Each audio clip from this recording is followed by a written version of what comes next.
asked the next comic if he would like me to give any credits before he came up on stage, and he said he was too cool for that shit. So please get loud for the magnificent Lemaire Lee, y'all. No,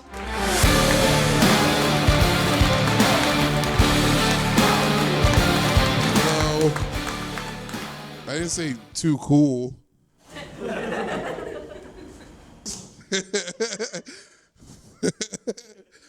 I just said, call me your glorious leader. That's all I asked her to do. No, I'm sorry. I don't know. Y'all don't know me. None of you came here because of me. Like, that's... True. You don't need to know nothing about me. We'll see. You might not even like it when I get racist. No. I've been thinking about going to therapy, because black people have been going to therapy, which is like new. Because when I was a young black boy, we weren't allowed to be sad. Like, I go to my mom, I'd be like, Mom, I'm sad. And she'd be like, boy, hush. Slavery. And I'd be like, oh yeah, my bad, Mom. I plumb forgot. Just plumb forgot. I do want to go to therapy, but I don't really trust any therapists. I don't trust therapists because they don't kill themselves enough for me. You know? How can you live with all of your problems and all of my problems? Barely made it to your office today. You know what job does it the most? Kills themselves? Dentist. Yeah, and all they do is look in your mouth. Like, a therapist sees your soul and they're fine. A dentist looks in your mouth and they see the abyss. Like, the whole time you tell your therapist all your problems and they're sitting there thinking, this is okay. I'm going to the beach this weekend. I'll be fine. But you go to your dentist, just blacked out, mouth wide open, and the whole time they're looking in there, they'll be thinking, this is where I should put my gun, right here. It'll never miss. It'll never miss. I did go to a therapist once. Sad reasons, I don't want to tell you. But I did go to a therapist once and I asked her, I was like, how do you deal with all of your problems? And she was like, I go to another guy. Yeah, I was like, give me that guy's number. I want to go talk to him. Maybe he can maybe he can help me figure out my biggest problem, which is the copay. That weird stutter, I don't know what that was. Yeah, I don't like doctors either. Because doctors are like the world's greatest actors. Especially when they're diagnosing you. They're acting their ass off. Because they gotta act like they actually feel sad. You know? Because they're not sad with you. They're sad for you. They're sad they gotta tell you the worst things you're probably gonna hear. But they're not sad with you because they're also thinking about all the money they're gonna make off of what's wrong with you, you know? At least if I was a doctor, I'd be like that, yeah? It'd be too tempting. I go to my patient, I'd be like, I'm sorry, Miss Jackson. Ooh. It's fatal. And she'll be like, you're serious? And I'd be like, I'm for real. I'm so for real, Miss Jackson, I'm so sorry. But the whole time I'd be like, Daddy's buying a boat. I'm getting a motherfucking Tesla. They might name this one after me. That's the worst time. You ever see a doctor with a shaking clipboard? You're like, oh, I'm dead. He's excited. This one's new.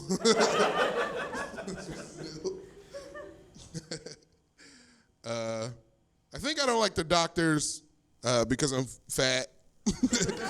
That's it. Fat people don't like the doctors because they say the same thing every time.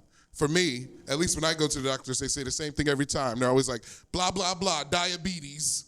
And they're like, shut up, doc, I beat it already. Get out of my face, dude. What, you want to take my leg? Take it. I don't want to walk when I'm 40. That's for the poors. Take my fucking leg, dude. No, it's easy to be fat. It is. Because all you got to do is eat a lot and be lazy. And sometimes I can do that at the same time. You ever have like a plate of mashed potatoes with a chicken leg next to it, but you didn't feel like getting up to grab a spoon? So you pick up that chicken leg and you roll it around in those mashed potatoes. Now not only are you a fat genius, yeah, you created the chicken spoon, not the Colonel. That was you. You're the fat genius. That's you. There's a con to being fat, and the con is no matter how you die, you're going to die from being fat. Like you live by the fat, you die by the fat. Them's the rules. Like I could be walking down the street and get creamed by a meteor, pure chance.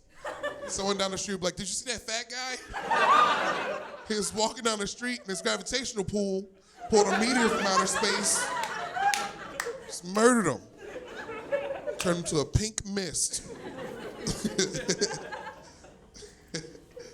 Okay, you guys are nice. You guys are nice. Thank you so much. I grew up poor, like real poor, and like, all right. I don't know how to. How poor were you? No, that's not. That's. Come on, dude. It wasn't one of those setups, I swear.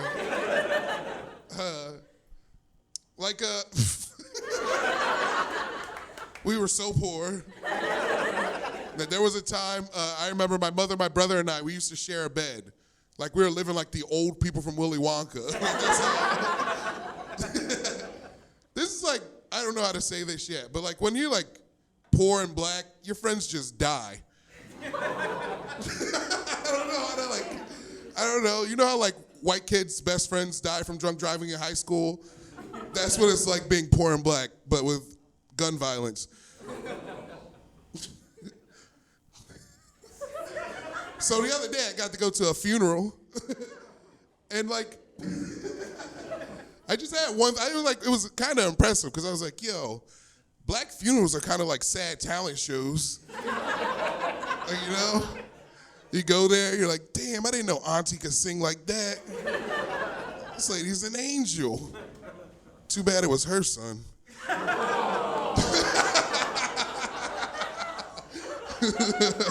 I wish you got to hear her sing like that before. No. When you grow up poor, you like have fun differently. Cause you don't care. You don't care. Like, cause one time I remember me and my friends, we were walking home from school. I saw a mattress with a stop sign with a mattress under it. And I was like, you guys want to jump on that? And they were like, ew, gross. That mattress is full of bed bugs. And I'd be like, no, fellas. That trampoline is full of bed bugs. We jump on it, we'll bounce them off. We can have fun forever. Then there was another time, me and my brother, we were coming home from school, and we saw such a huge pile of used needles. Like it had to be this high. Like if, like if we would have looked up, we would have saw a bunch of addicts after a buffet, like an addiction buffet. Like they would have big guts and big guts on their arms. And they'd be like, no more. We've had enough. Then me and my brother, we picked up those needles and we played with them like Wolverine claws. You're like, ah, da, da, da, da, da. None of us died. One of us has AIDS, but none of us died. We're fine. Nah. Cause like when you're poor and you die, that's an easy way to create a legacy, you know? Especially if people love you. Because if people love you, they'll put you on t-shirts. And if they really love you, they put a teddy bear at that stop sign, paint it white, and be like, kid, nobody jumps on that mattress. That's his mattress. He's bouncing in heaven right now. Let him have his fun with Jesus. Sing it, Auntie. No. Okay. Yeah, you guys are great. I'll do a good joke. You ever read the Bible? It's very boring. It's a boring book. I tried to figure out a way to make it more exciting, and I did it. I figured it out.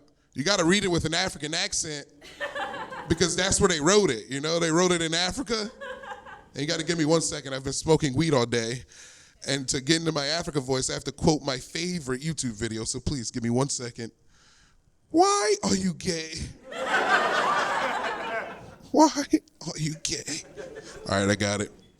So, reading the Bible with the African accent, it makes it a whole different book. Like I started reading in Genesis, it was like, and then God, he made light, and it was good. I started snapping, I was like, yo, they put the damn Lion King in the front of this book?